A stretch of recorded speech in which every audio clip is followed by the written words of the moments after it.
नमस्कार, जय महाकाल। इस खास पेशकश में आपका बहुत बहुत स्वागत है। आज उज्जैन में नए महाकाल लोक का लोकार्पण है। प्रधानमंत्री नरेंद्र मोदी खुद इसका लोकार्पण करेंगे।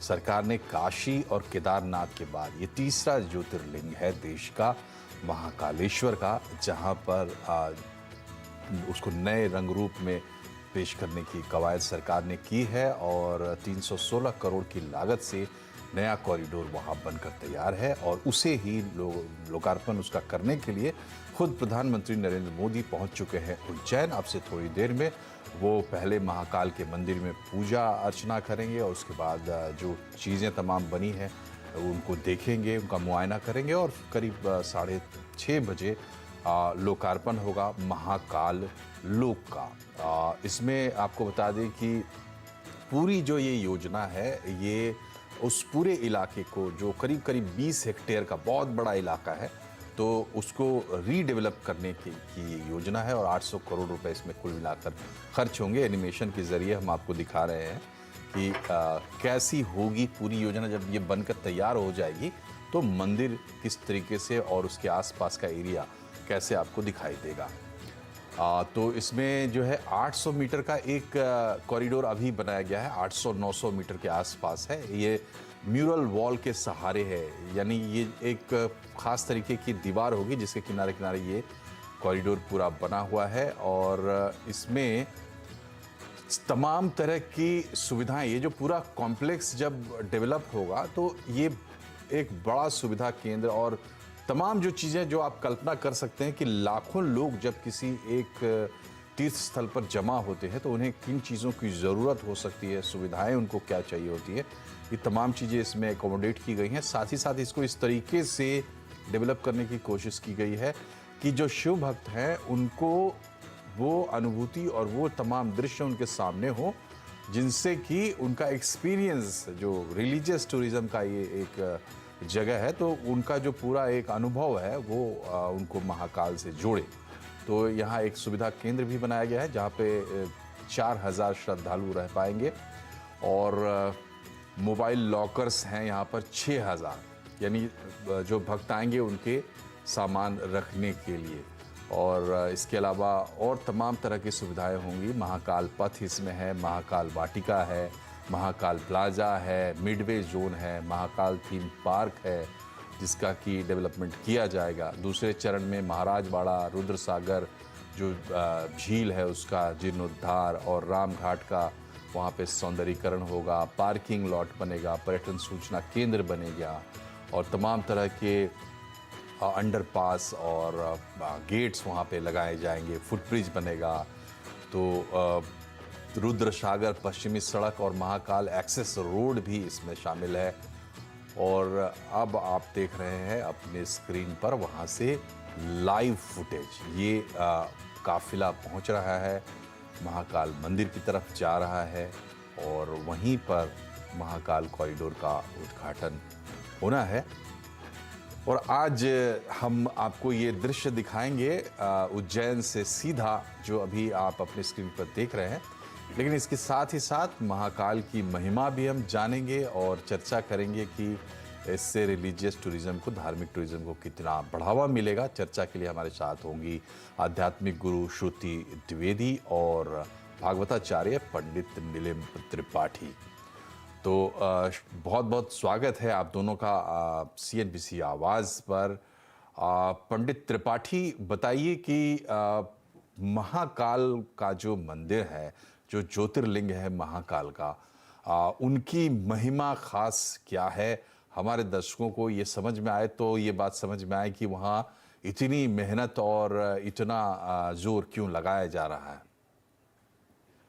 और मोदी जी पहुंच चुके हैं कॉम्प्लेक्स में। त्रिपाठी जी, बहुत ही महत्वपूर्ण बात जी, बहुत ही महत्वपूर्ण बात है। भगवान शिव, भगवान महाकाल अगर इस ब्रह्मांड को एक माता माने और उसकी नाभ ही माने तो वो महाकाल परिक्षेत्र है, विशाला नगरी है, उज्जैनी है। और जो सिप्रा शब्द है उसका मूल अर्थ होता है करधन, माने उज्जैनी ने करधन पहनी हुई है, जिसका नाभि क्षेत्र है महाकाल। कर्क रेखा वहां से निकलती है। सतयुग और त्रेता के बीच में एक बहुत प्राचीन कथा वर्णित है कि वहां पर वेद प्रिय नाम के एक ब्राह्मण थे। शिव पुराण में वर्णन है कि बड़े धर्मज्ञ थे और नित्य पार्थिव पूजन करते थे, तभी जल ग्रहण करते थे। और उनके 4 संतानें थीं और वे बहुत धर्माचरण पूर्वक रहते थे। और उस प्राचीन काल में भी रत्नमाल पर्वत पर दूषण नाम का एक दैत्य था। जैसे सज्जनों को हर काल में ही कोई न कोई प्रतिकूलताओं का सामना करना पड़ता है, इस समय भी कोरोना नाम का वह असुर ही तो हमारे ऊपर यहाँ पर आक्रमण कर रहा था, लेकिन उसे जैसे दूर करके आज महाकाल काल सुंदर इन वन का लोकार्पण हो रहा है। यहाँ प्रधानमंत्री के हाथों भगवान शिव के दिव्य स्वरूप का यहाँ उद्घाटन हो रहा है। उस काल में भी फिर महाकाल प्रकट हो गए और उन्होंने देव प्रिय, वेद प्रिय और उनके जो पुत्र थे प्रिय मेधा, सुव्रत और सुकृत, उन सब की रक्षा की। तो प्राचीन काल से लेकर आज तक भगवान भोले नहीं हैं, भोले लोगों के नाथ हैं। वे भोले नहीं हैं, वे भोले लोग जो सरल हैं, सहज हैं, स्वाभाविक हैं, उनका रक्षण करते हैं। कैसे विनम्र प्रधानमंत्री जी जो इस समय भारत के सर्वाधिक महनीय महापुरुष हैं, हाथ जोड़े हुए कितने विनम्र भाव से हैं।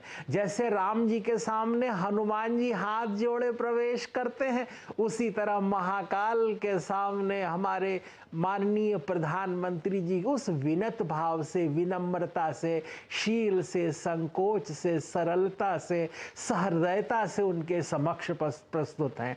और इस संपूर्ण महाकाल परिक्षेत्र को उत्सव भूमि बना दिया गया है। भगवान सप्तर्षि वहाँ विराजित किए गए हैं, वहाँ सुंदर चित्रांकन किया गया है। जैसे जल का अनंत विस्तार केली हो रही है, गगन मंडल में सुंदर नीलाभ गगन छाया हुआ है और उसमें विद्युत किरणें विस्तीर्ण हो रही हैं। पूरी दुनिया इस बात को देख रही है। कोटि कोटि जनता आनंद और उत्सव मना रही है, क्योंकि 12 ज्योतिर्लिंग ये 12 टाइम जोन्स में बटा हुआ है, 12 राशियों में बटा हुआ है। भगवान शिव के निकट अगर कोई महाकाल के निकट हाथ जोड़कर बैठता है ना, तो मानो वो परमात्मा की सन्निधि करता है। और जब प्रमुख बैठता है तो वो हम सबके प्रतिनिधि रूप में बैठते हैं। और सचमुच ये आज बड़ा मांगलिक क्षण है कि विश्व का तारण और कल्याण हो रहा है। जी श्रुति जी, ये बताइए कि सभी ज्योतिर्लिंग जो है या शिव के जितने भी रूप हम जानते हैं जी, उन सब में महाकाल की क्या खास महिमा है, क्या खास बात है? और इस परिसर में जाकर महाकाल के दर्शन पूजन करने से खास क्या लाभ होता है? जी, कहा जाता है आकाशे तारकम लिंग पाताले हाटकेश्वरम मृत्युलोके महाकालम लिंग त्रय नमोस्तुते, यानी कि त्रिलिंग में भी महागणना करी गई है। महाकालेश्वर का स्थान बहुत ही खूबसूरत माना जाता है। अवंतिका नगरी, जिसको अब उज्जैनी कहा जाता है, जैसा पंडित जी ने बताया, बिल्कुल नाभि स्थल है ये। यहाँ से जो है उद्गम हुआ था अवंतिका नगरी से, और कहा जाता है कि मानव लोमेश नाम के से महत्व वर्णन है। जो कुछ भी हो, ये भारत के सारे संपूर्ण धार्मिक स्थलों में सबसे ज़्यादा महत्वपूर्ण है। अब आपने पूछा कि इसमें खास बात क्या है। महाकालेश्वर 12 ज्योतिर्लिंग में एकमात्र ऐसे ज्योतिर्लिंग हैं जो कि दक्षिण मुखी हैं। इनका मुख दक्षिण की तरफ माना जाता है। कहा जाता है कि महाकालेश्वर में अपने मेघदूत यक्ष को महाकालेश्वर मंदिर के सायकाल शोभा से नयन सुख लेने पर महाकवि कालिदास ने भी जो है अनुग्रह प्रदान किया था। और बहुत सी जगहों पर, बहुत से पुराणों में, शिव महापुराण, स्कंद महापुराण में और देव महापुराण में, सब में इसका वर्णन है। शिव लीलार्पणम में इनका वर्णन है। महाकालेश्वर जो है काल से ऊपर माने जाते हैं। महादेव एक ऐसे हैं जो बाकी सब तो देव कहे जाते हैं, लेकिन देवों में देव महादेव कहे जाते हैं। तो महाकाल जो है वो काल के ऊपर हैं। तो जब जैसे किसी पे काल आता है, काल का मतलब होता है समय खराब भी होता है, समय अच्छा भी होता है, और काल को मृत्यु भी कहा जाता है। तो ऐसे काल से बचने के लिए महाकालेश्वर की पूजा करी जाती है। यहाँ पर महामृत्युंजय मंत्र का उच्चारण करना, उसका ध्यान करना, स्मरण करना, उसका अनुष्ठान कराना बेहद बेहद लाभकारी होता है। यहाँ पर बेसिकली 3 मंदिर हैं। एक तो गर्भगृह में महाकालेश्वर मंदिर है, फिर बीच सामने एक मंदिर है, और फिर नागचंद्रेश्वर मंदिर है। नागचंद्रेश्वर मंदिर जो है उसका केवल नाग पंचमी के दिन जो है वो पट ओपन होते हैं, उसके पट जो है बाकी के दिन जो है वो बंद रहते हैं। महाकालेश्वर जो है वो अपने आप में बहुत ही पुरातन, बहुत जिसे कहते हैं 18 पुराणों में, जैसे मैंने पहले भी कहा, स्कंद पुराण, मत्स्य पुराण, शिव पुराण में, भागवत में, शिवलीला अमृत में इनका वर्णन है, और साथ ही साथ राजतरंगिणी, कादम्बरी, मेघदूत जैसे महाकाव्यों में भी इसका मंदिर है। इसकी वैभवशीलता, सुंदरता, विशालता का वर्णन तो कोई भी मतलब जो है शाब्दिक रूप में नहीं कर पाएगा, लेकिन कहा जाता है कि यहाँ पर सहस्त्र यात्रीगण भूत भावन भगवान त्रिशूली पर पुष्प सलिला शिप्रा के पुनीत जल से मंत्राभिषेक करते हैं। और जैसा कहा पंडित जी ने बहुत खूबसूरत तरीके से कहा, क्षिप्रा नदी को जो कहा जाता है वो जो है वो नाभि कर्णाधनी कहा जाता है, और ये बहुत ही महत्वपूर्ण स्थान माना जाता है।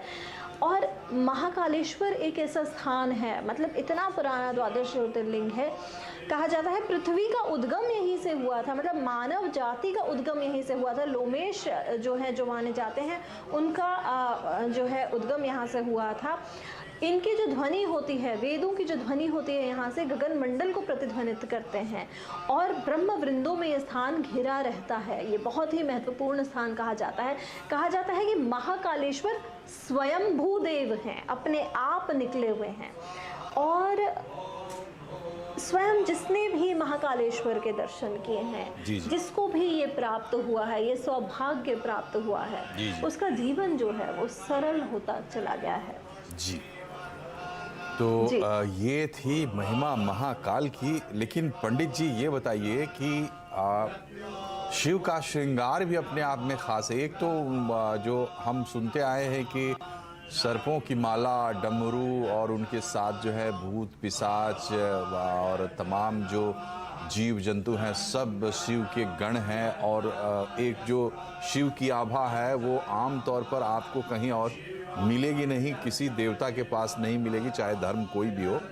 लेकिन जब शिव के श्रृंगार की बात आती है तो हम देखते हैं कि वो एक खास तरीके की तैयारी हर जगह होती है, और शिवलिंग आम तौर पर बिल्कुल एक हम देखते हैं कि एक सपाट संरचना है, जहाँ पर एक त्रिपुंड रहे और थोड़ी माला रहे, थोड़े वस्त्र रहे, ऐसे। लेकिन महाकाल की जो का जो श्रृंगार है और उनकी जो शोभा है वो बाकी शिवलिंग से एकदम अलग है, तो थोड़ा उसके बारे में बताएं। भगवान शिव का गौर वर्ण माना गया है। कर्पूर गौरम करुणावतारम संसार सारम भुजगेंद्र हारम सदा वसंतम हृदयारविंदे भवम भवानी सहितम नमामि। भगवान कपूर की तरह गौर वर्ण के हैं, एकदम फक गोरे हैं।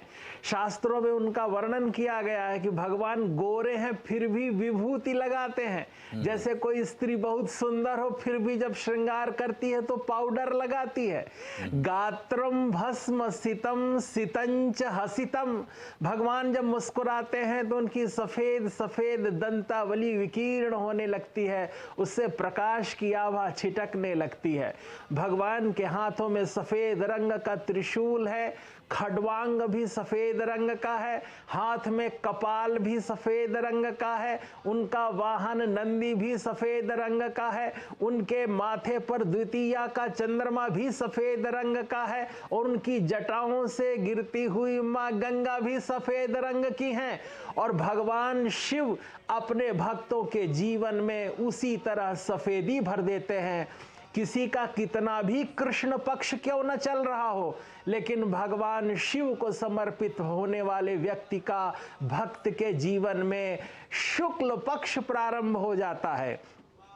गात्रं भस्मसितं सितंच हसितं हस्ते कपालं सितं खड्वांगंच सितं सितश्च वृषभः कर्णे सिते कुंडले गंगाफेन सितं जटा विलसितं चंद्रसितो मूर्धनि सोयम सर्वसितो मया नमसितो रक्षाकरः शंकरः रक्षाकरः शंकरः।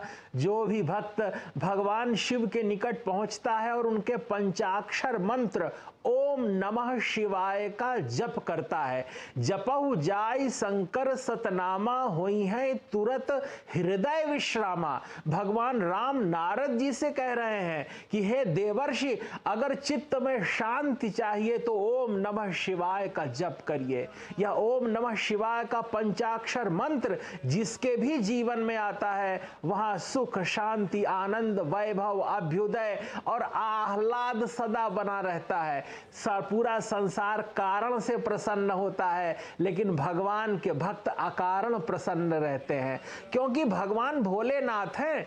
भगवान भोले नहीं हैं, भोले लोगों के नाथ हैं, इसलिए भगवान भोलेनाथ हैं। जो कोई महामृत्युंजय मंत्र का पढ़ता है, महाकाल की नगरी में उज्जैनी में जो उनका स्मरण करता है, चिंतन करता है, ओम त्र्यंबकम यजामहे, 3 आंख वाले त्रयम अंबकम यस्य सह त्र्यंबकः, ओम त्र्यंबकम यजामहे सुगंधिम पुष्टिवर्धनम उर्वारुकमिव बंधनान मृत्योर्मुक्षीयमामृतात्।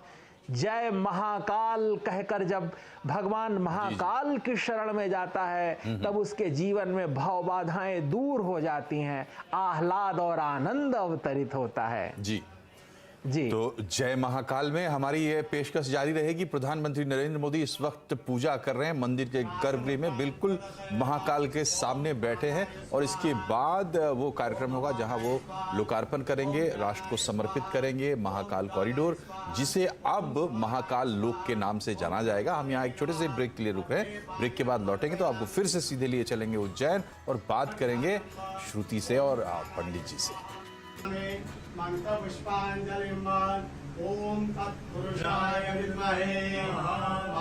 तो ये आप देख रहे हैं उज्जैन से सीधी तस्वीरें महाकाल मंदिर के गर्भगृह में प्रधानमंत्री नरेंद्र मोदी इस वक्त महाकाल की पूजा करते हुए, पीछे से आपको मंत्रोच्चार की आवाज आ रही होगी। ये पूजा संपन्न करने के बाद प्रधानमंत्री निकलेंगे और सीधा बढ़ेंगे नंदी द्वार की तरफ। जो नया महाकाल कॉरिडोर बना है उसके 2 प्रवेश द्वार हैं, नंदी द्वार और पिनाकी द्वार। तो नंदी द्वार पहुंचेंगे प्रधानमंत्री इस पूजा के बाद। अभी इस वक्त आप लाइव तस्वीरें देख रहे हैं पूजा की उज्जैन से, प्रधानमंत्री नरेंद्र मोदी महाकाल के सामने।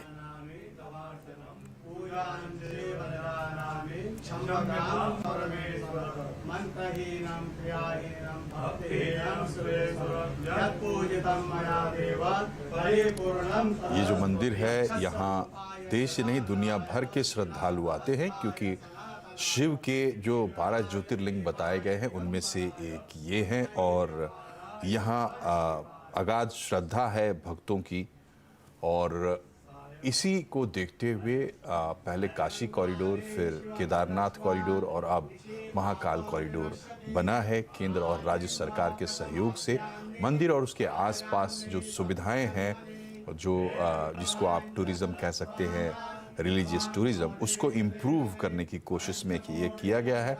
और इस बात का पूरा ध्यान रखा गया है कि वहाँ पे जो भक्त हैं उनको ना सिर्फ सुविधाएं मिले, बल्कि उन्हें अपनी आध्यात्मिक जो उनकी जो भक्ति है उसके हिसाब से भी चीज़ें वहाँ पर मिलें और वो उस पूरे माहौल में रम पाएं। महाकाल कॉरिडोर में 108 खंबे पिलर्स बनाए गए हैं बलुआ पत्थर के, और बलुआ पत्थर में उनको कार्व करके, यानी उनको तराश कर, बलुआ पत्थर को तराश कर 108 पिलर्स बनाए गए हैं। और इसके साथ ही वहाँ पर फव्वारे लगाए गए हैं, जहाँ जिन फव्वारों से जो है वो जल क्रीड़ा देखने को मिलेगी भक्तों को। साथ ही इस पूरे क्षेत्र में, परिक्षेत्र में जो है पेंटिंग्स बनाई गई हैं, म्यूरल पेंटिंग्स हैं, यानी कि उभरी हुई आकृतियों के साथ, और इनमें शिव पुराण से संबंधित बातें, किस्से सब दिखाए गए हैं। और ये पूरा कॉरिडोर जो है वो महाकाल मंदिर के पूरे परिसर की जो पूरी जो शोभा है उसको एक नया रूप देगा। और आज इस मौके पर वहाँ एक एंथम भी लॉन्च होगा। बॉलीवुड सिंगर कैलाश खेर ने इसे गाया है और आज उनके साथ कुछ पंडित और 108 कलाकार मिलकर इसकी प्रस्तुति देने वाले हैं। एक बार फिर से हम चलते हैं अपने मेहमानों के पास। श्रुति, ये बताइए कि हमारे जो 3 देवता बताए गए हैं, देवता त्रयी ब्रह्मा विष्णु महेश, तो उसमें आज ये खास आयोजन जो है, तो ये 3 देवताओं के संदर्भ में इनकी बेसिक फिलॉसफी क्या है 3 देवताओं की, और उसमें भगवान शंकर का महाकाल का स्थान क्या है? जी, अगर देखा जाए तो मैं आपको बताऊं, जो त्रिदेव कहे जाते हैं ब्रह्मा विष्णु और महेश, तो अगर एक बार एक कथा के अनुसार जब जाना गया कि श्रेष्ठ कौन है सबसे ज़्यादा, ब्रह्मा में और विष्णु जी में, ये एक जिसे कहते हैं प्रतिस्पर्धा चली कि कौन दोनों में ज़्यादा श्रेष्ठ हैं, तो शिव जी ने कहा कि जो मेरे अंतिम छोर तक पहुंच जाएगा सबसे पहले, वो ही सर्वश्रेष्ठ होगा। तो शिव का तो कोई अंत ही नहीं है, आदि अनंत महादेव कहलाते हैं। तो वो एक खंबे जैसी रोशनी, जैसे हम शिवलिंग जैसे मानते हैं, वो एक रोशनी के एक स्तंभ जैसे बहुत खूबसूरत तरीके से बढ़ते चले गए। काफ़ी युगों का अंत हुआ, ब्रह्म विष्णु जो हैं अपने अपने वाहनों पे चले जा रहे हैं। फिर ब्रह्मा जी को एक युक्ति सूझी कि ये तो अब मतलब ख़त्म नहीं होगा, तो क्या करा जाए। रास्ते में उन्हें केतकी फूल मिला, तो उन्होंने कहा कि ये केतकी फूल मैं जो है अर्पित कर दूंगा वहाँ पर, और कहूँगा कि यही प्रमाण है, मैंने सबसे पहले शिव का अंत जो है, जो अंतिम छोर है वो पा लिया। तो इस प्रकार से जब वो आते हैं तो शिव नाराज़ हो जाते हैं, रुष्ट हो जाते हैं कि भाई आपने तो ये गलत बोला, क्योंकि मेरा अंतिम छोर तो मिला ही नहीं। इस प्रकार केतकी को भी श्राप मिला कि आप जो है पूजा के लिए निषिद्ध मानी जाएंगी, आपको पूजा में नहीं यूज़ किया जाएगा। तो महादेव जो है वो सर्वशक्तिमान माने गए। विष्णु स्वयं महादेव की पूजा करते हैं, राम के स्वरूप में भी उन्होंने जो है शिव की पूजा करी, और कृष्ण के रूप में भी उन्होंने शिव की पूजा करी। और स्वयं शिव को जो सबसे ज़्यादा प्रिय मंत्र है नमः शिवाय की जगह अगर शिव के आगे राम राम भी बोला जाए तो उससे शिव जो है वो महादेव बहुत अत्यंत प्रसन्न होते हैं। तो ब्रह्म विष्णु महेश में जी, तो प्रधानमंत्री नरेंद्र मोदी जाप कर रहे हैं उज्जैन के मंदिर में, महाकाल के सामने बैठकर। प्रधानमंत्री देश के प्रधान हेड ऑफ द स्टेट इस वक्त बैठे हुए हैं महाकाल के सामने, और हमारी समय की सीमा है, तो आप दोनों मेहमानों का बहुत बहुत धन्यवाद हमसे जुड़ने के लिए और इतनी अच्छी बातें हमारे दर्शकों को बताने के लिए। इस कार्यक्रम में फिलहाल इतना ही। नमस्कार।